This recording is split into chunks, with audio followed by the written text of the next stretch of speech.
Mi fiesta no es como la tuya, lo hacemos de otra manera. Tú vives bebiendo a las rocas, yo vivo en la roca certera. Tu fiesta depende de lo que te vende tu amiga doña borrachera. La mía se enciende con pandero en mano, Jesús y una reina valera. Muy buenas y bienvenidos a todos al Arroyo de Queriz. Bienvenidos aquí en el Rincón de Eugenio, en esta primera temporada del Arroyo de Queriz, donde disfrutamos con cosas nuevas e interesantes. Bendiciones a todos y bienvenidos.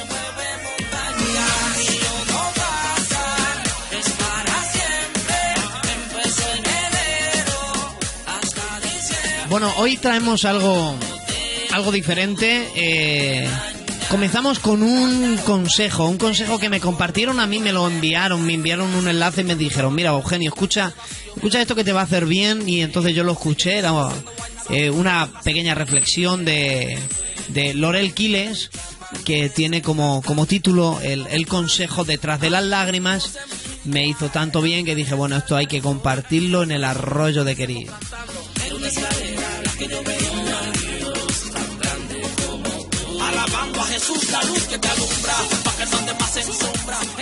Y bueno, y luego traemos algo diferente. Traemos un todo en uno. Traemos alabanza, reflexión, historia bíblica, con efectos, incluso algún efecto especial, vamos a llamarle así, casero, pero efecto especial, y donde vamos a estar disfrutando. Si quieres escucharlo, quédate aquí en el Arroyo de Queriz. Y bienvenidos a todos. Me hacéis muy feliz.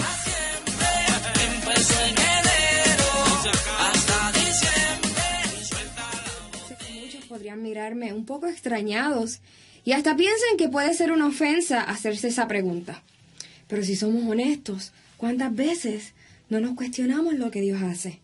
¿Cuántas veces no podemos ni orar de la frustración y el coraje que sentimos? ¿Cuántas veces no nos hemos preguntado si verdaderamente Dios nos ama o si vale la pena servirle? Son tantas las cosas que suceden a nuestro alrededor, son tantas las cosas que no podemos entender.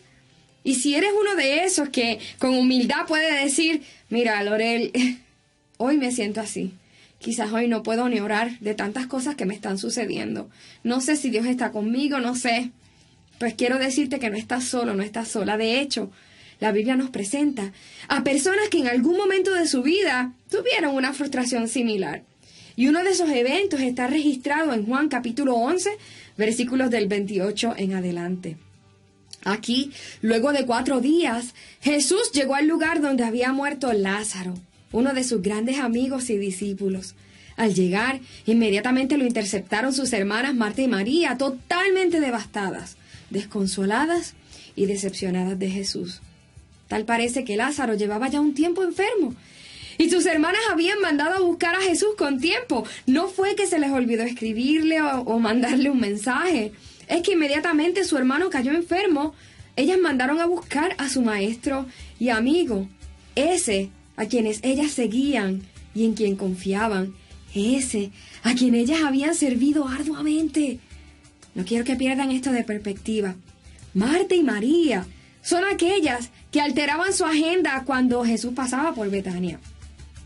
Ellas eran las que no salían para ningún lugar el día en que sabían que Jesús iba a pasar por ahí, con tal de poner todo a la disponibilidad, su casa, sus recursos, la comida, a la disposición de Jesús.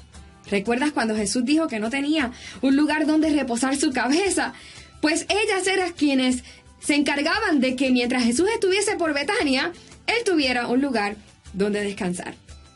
Quienes recibieron a Jesús ese día con esa tristeza y frustración no era cualquier persona, eran aquellas amigas de Jesús que lo dejaban todo para que Jesús siempre estuviera bien atendido.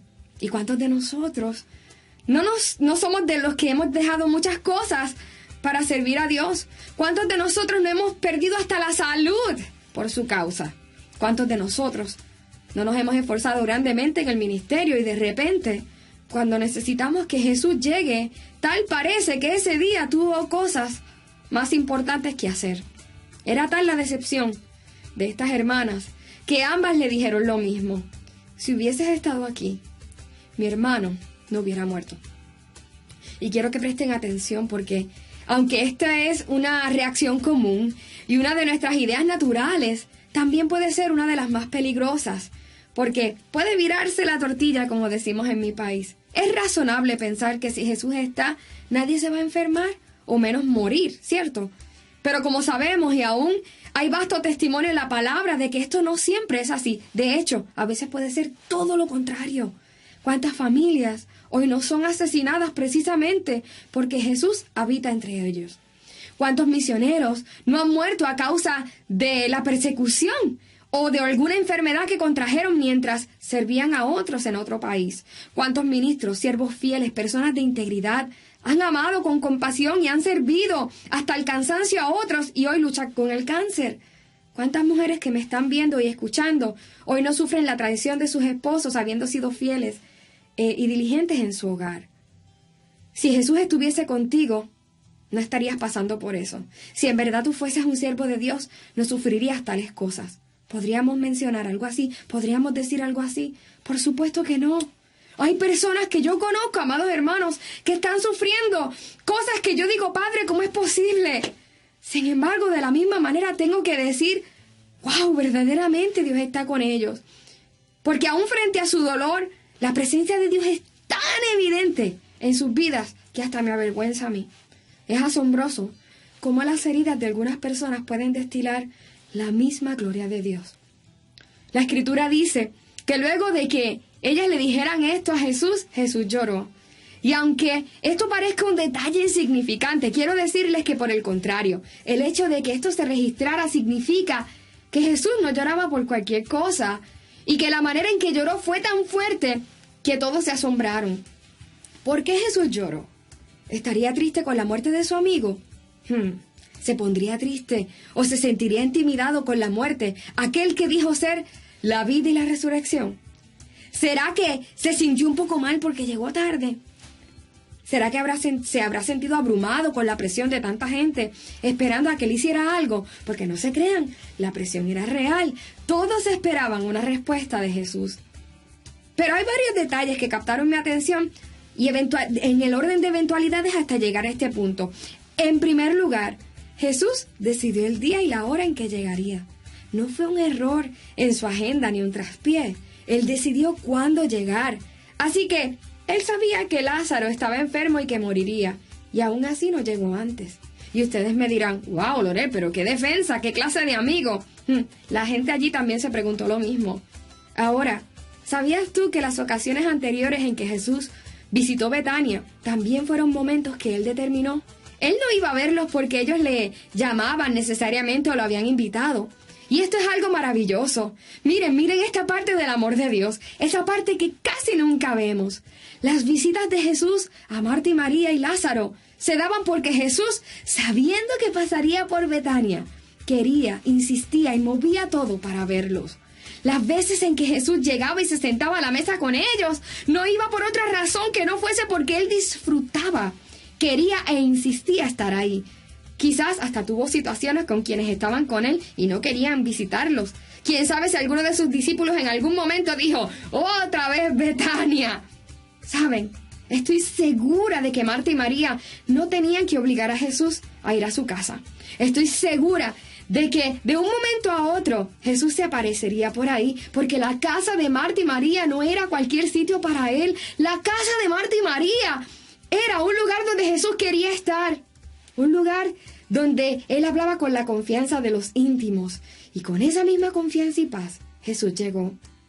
Me parece peculiar que Jesús no llorara cuando Marta le reprochó, sino después que María le reprochara. Si hubieses estado aquí, mi hermano no hubiera muerto. ¿Sabes qué significa esta frase en los labios de María? Pensaba que me amabas.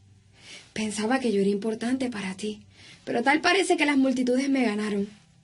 ¿Cómo será más importante una muchacha que se sienta a tus pies en la sala de su casa que los miles que esperan ansiosos por ti en el Coliseo? ¿Y cuántas veces tú y yo no nos sentimos así con Dios?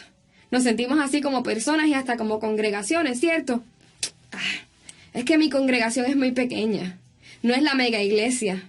No puedo montar el gran evento e invitar a otros ministros que atraigan tu gloria. Algo así sonaron las palabras de María para Jesús. Y Jesús lloró. ¿Sabes por qué lloró? Lloró porque a pesar de todo el tiempo que había compartido con María, mostrando a ellos su amor y su deleite al estar a la mesa con ellos, aún ella no sabía cuánto él los amaba. Lo que conmovió a Jesús aquel día no fue su falta de fe para levantar a Lázaro de la tumba, sino la falta de fe en su amor.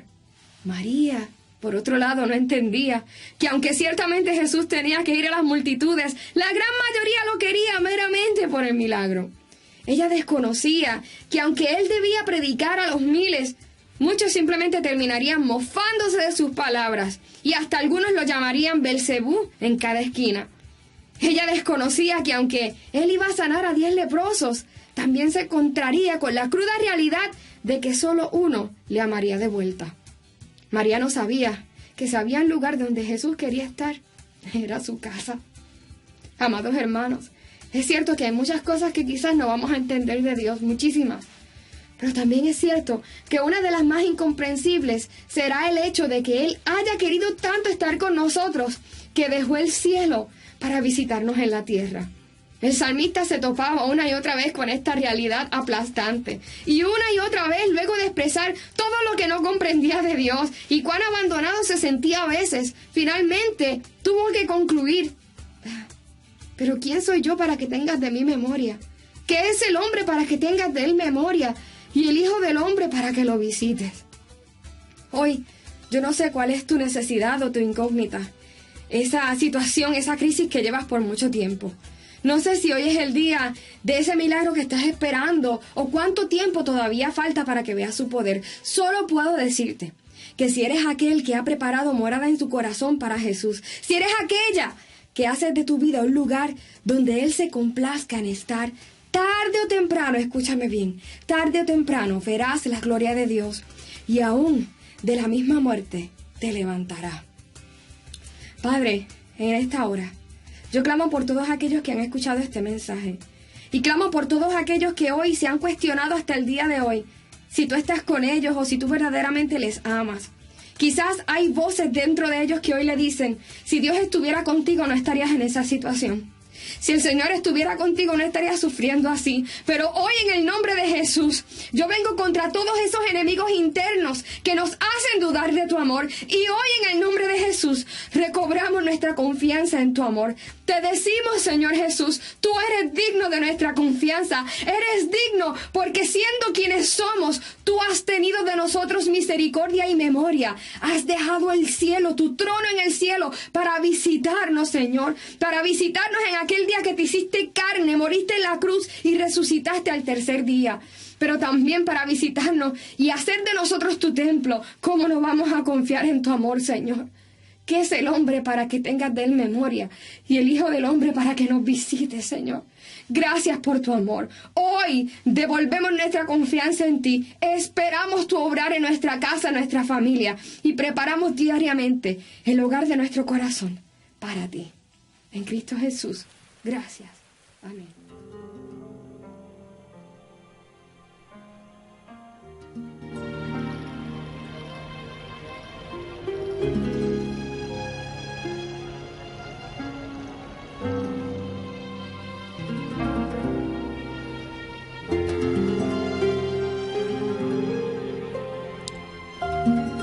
Enseguida Jesús les hizo a sus discípulos entrar en la barca e ir delante de él a la otra ribera, entre tanto que él se despedía de la multitud. Despedida la multitud, subió al monte a orar aparte, y cuando llegó la noche estaba allí solo. Y ya la barca estaba en medio del mar, azotada por las olas, porque el viento era contrario. Mas a la cuarta vigilia, Jesús vino a ellos de noche.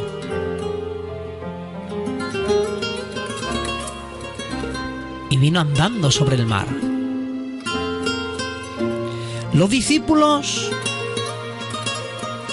viéndole andar sobre el mar,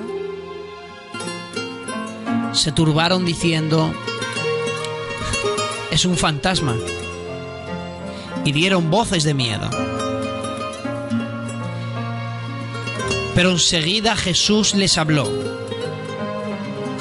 diciendo: ten ánimo, yo soy, no temáis. No puedo con mis fuerzas. Rota está la vela, inútiles los remos.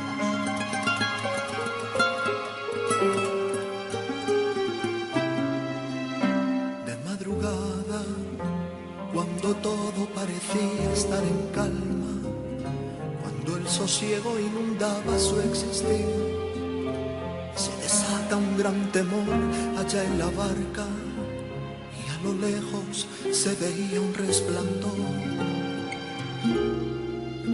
Tuvieron miedo y se acercaron para ver qué sucedía, y alguien gritó: es un fantasma que venía.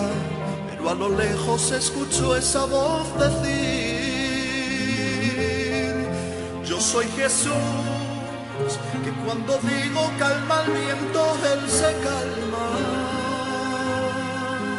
Yo soy Jesús, que las tinieblas resplandecen por mi luz. Y al comprender que era Jesús quien caminaba por las aguas, hubo paz, hubo confianza ya en la barca. Oye Jesús, sé tú mi ancla.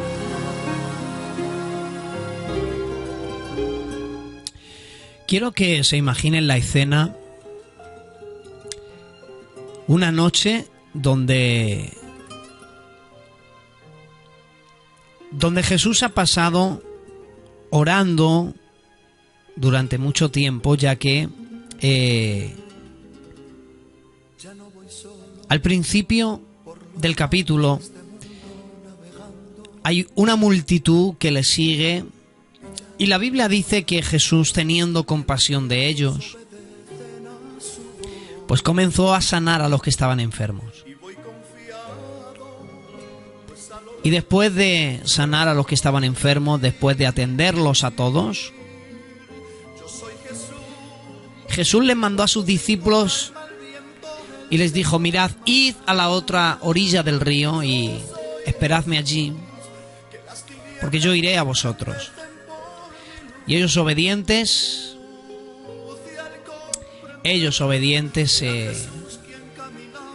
se acercan al mar, se acercan, o más bien a aquel lago, comienzan a coger una barca, comienzan a coger unos remos, y todos ellos comienzan a cruzar a la otra orilla.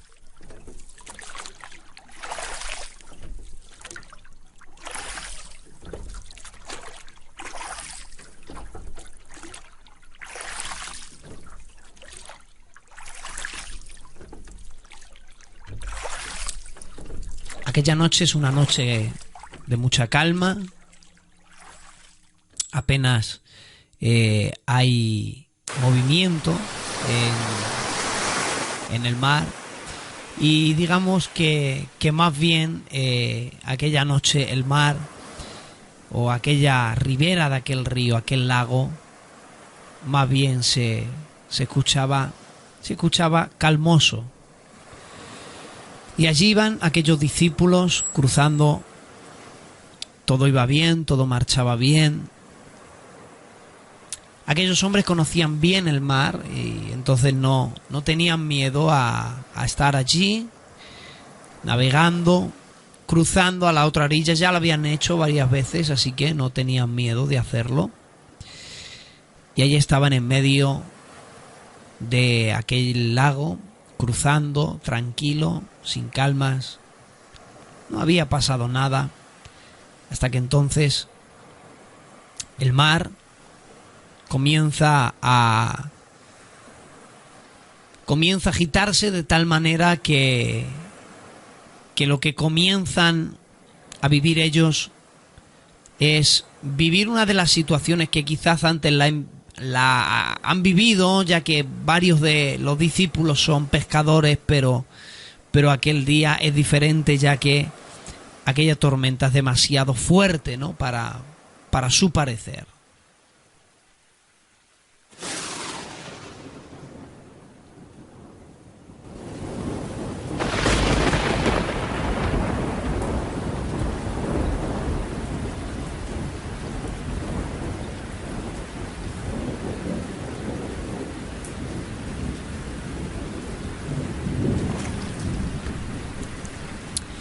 En eso que ellos siguen remando con fuerza, intentando salir de aquella terrible tormenta, pero aquella tormenta comienza a acrecentarse más y más aún. Ellos están desesperados y ya no saben qué hacer. Piensan incluso que se van a morir, que van a perecer en aquella tormenta, y fíjense que van a morir por algo que parece un tanto ilógico, ¿no? Ellos van a morir por el simple hecho de obedecer a su maestro. Es él el que le había dicho: id al otro sitio, cruzad a la otra ribera, esperadme allí mientras tanto que yo voy. Y ellos habían ido allí. Ellos iban a morir por algo bueno, por obedecer a su maestro. Y allí estaban, obedeciendo a su maestro en medio del mar, en la noche tenebrosa. Allí se encontraban. Ellos han obedecido y ahora se han encontrado con una tormenta que creen, piensan, están seguros de que no van a salir de allí con vida. Y claro, ellos ya convencidos, desesperados, sin saber qué hacer, sin saber a quién acudir, quizás les vino a la mente, quizás algunos de ellos empezaron a dudar y empezaron a decir: bueno, ¿en qué hora hemos obedecido, no? Mira a dónde nos ha llevado la obediencia. La obediencia nos ha llevado a vivir en una situación tan terrible, de modo que vamos a morir. Entonces, ¿de qué sirve la obediencia entonces? Pero allí estaban, en medio de aquel mar, obedeciendo.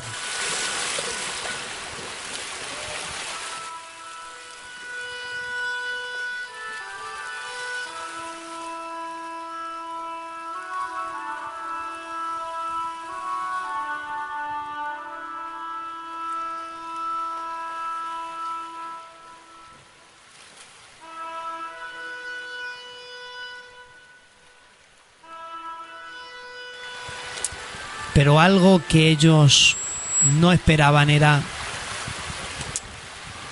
experimentar lo que realmente experimentaron aquella noche, que fue el siguiente relato que hemos leído antes en la Escritura.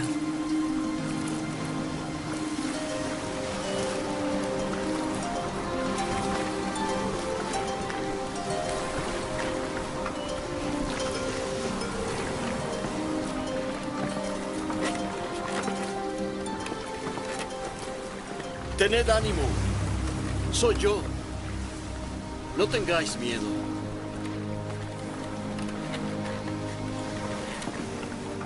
Señor, si eres tú, manda que yo vaya a tu lado.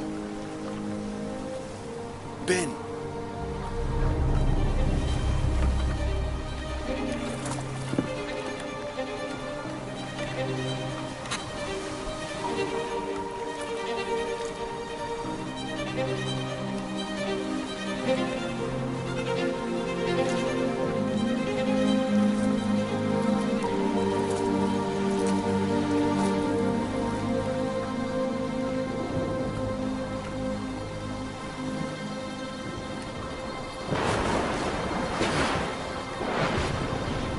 Señor, sálvame.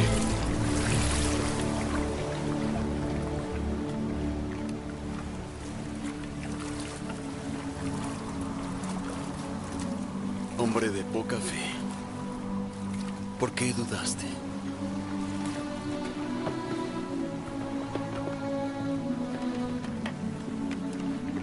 Verdaderamente, eres el Hijo de Dios.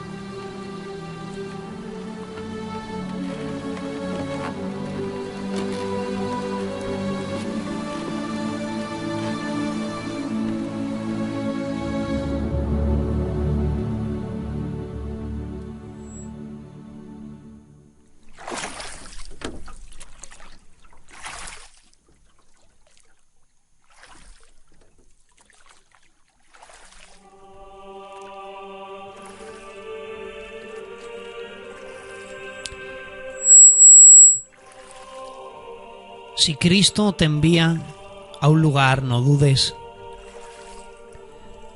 por un instante que tienes que acudir. Y seguramente en el camino de la obediencia, en el camino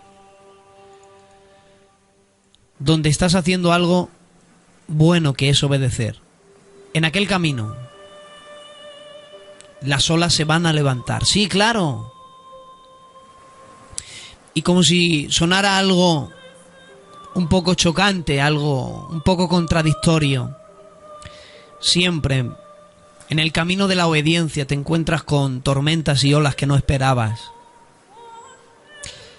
Lo que no es normal es que haciendo bien las cosas, que es obedeciendo, te encuentres con problemas tan serios que piensas que te vas a morir incluso. Normal sería que haciendo las cosas mal, pues te encuentres con tormentas, pero aquí, una vez más, Jesús nos enseña una lección para todos, algo ilógico para la mente humana, y es que a veces en el camino de la obediencia te encontrarás con un mar embravecido.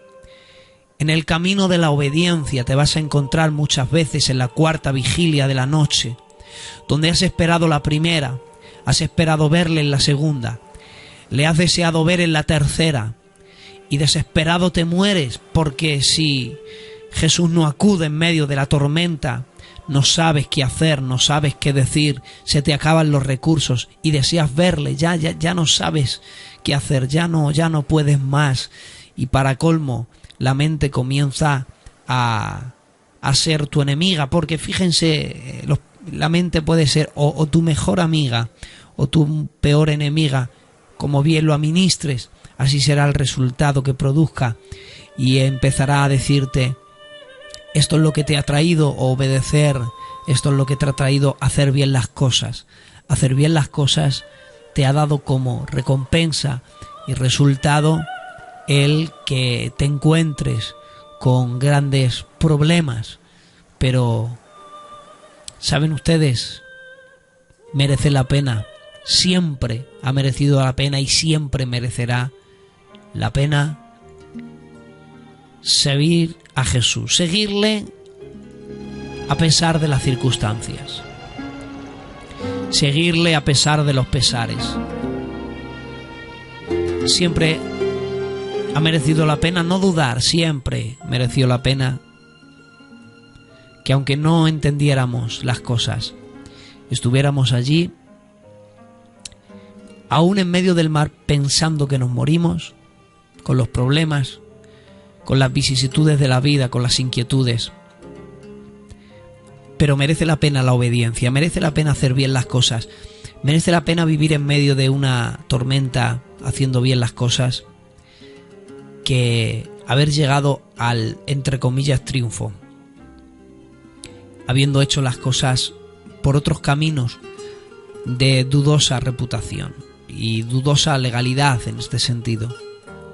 Así que a pesar de que a veces la obediencia te lleve a vivir situaciones como las que vivieron estos pescadores, que en su siendo expertos en la materia, pero ellos ya no sabían qué hacer, se le acababan los recursos. Tranquilo, que si Él ha dicho id al otro lado, ¿cómo puedes pensar que cuando aparezca el mar embravecido en contra de tu vida, cómo puedes pensar que Él no va a aparecer.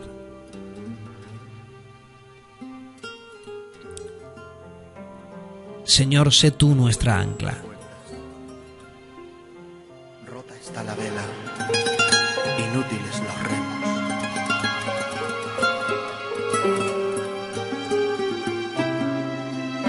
De madrugada, cuando todo parecía estar en calma, cuando el sosiego inundaba su existir, se desata un gran temor allá en la barca, y a lo lejos se veía un resplandor.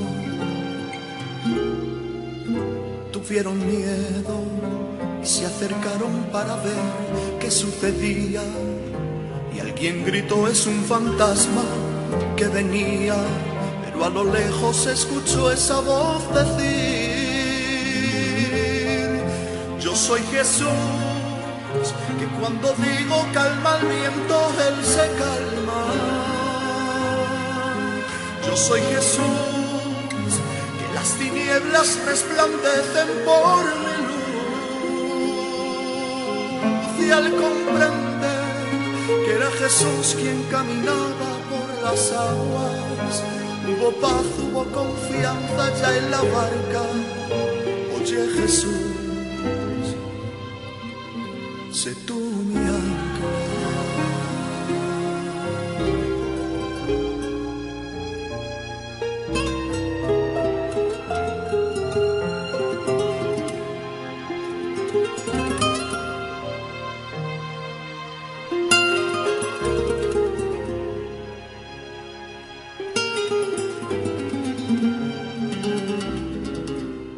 Ya no voy solo.